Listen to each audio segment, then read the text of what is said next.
Smith from Burlingame. My husband and I have 2 kids in public school in Burlingame, one in elementary and one now in middle school.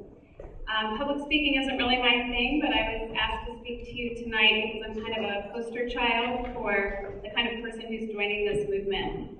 So I'm going to briefly share my story of what brought me to Educate Our State, and then give you some ideas of what you can do to come along too. So I was thinking that there are really 2 things that brought me to Educate Our State: passion and exhaustion. And these 2 things don't really go together, but I'll explain. I was raised in Palo Alto, and I went to public school there. My dad is a retired teacher and administrator in the Palo Alto public schools.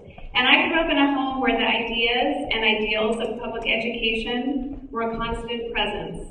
Our house was often filled with teachers, administrators, and staff for meetings and parties.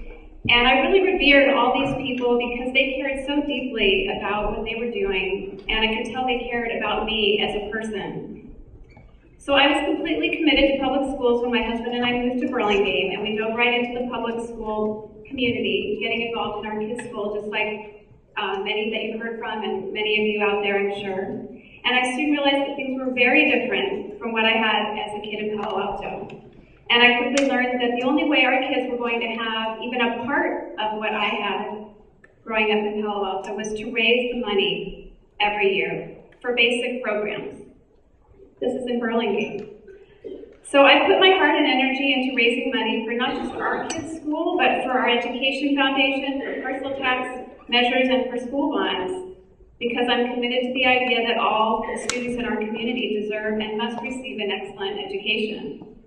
So now that's where the exhaustion comes in, as I'm sure it has for many of you. And I know San Carlos does a fantastic job of supporting its Ed Foundation. But across the state, communities are raising money every year to attempt to bridge the gap left by the lack of state funding, with no end in sight. It's a Band-Aid, and I was really tired of it.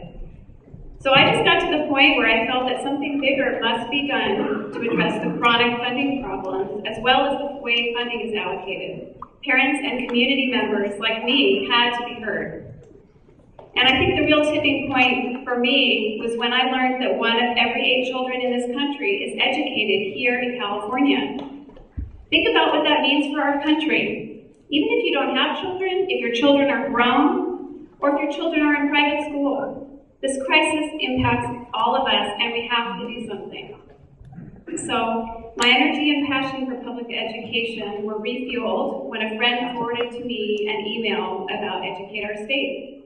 I was really interested, but remember the exhaustion? I was not about to devote time and energy to a movement unless I felt it could really make a change, that there was a real commitment to the things that I cared about: logical funding, adequate funding, and excellent and fully supported teachers.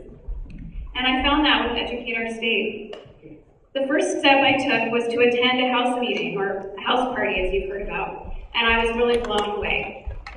I found a group of dedicated parents who, like me, had had enough of a system that does not work for our children, and were willing to take a leap of faith and believe that the education system in California could become a system worthy of this amazing and diverse state that we live in. So my hope in being here tonight is that you will take that leap as well and join this movement for real change in public education.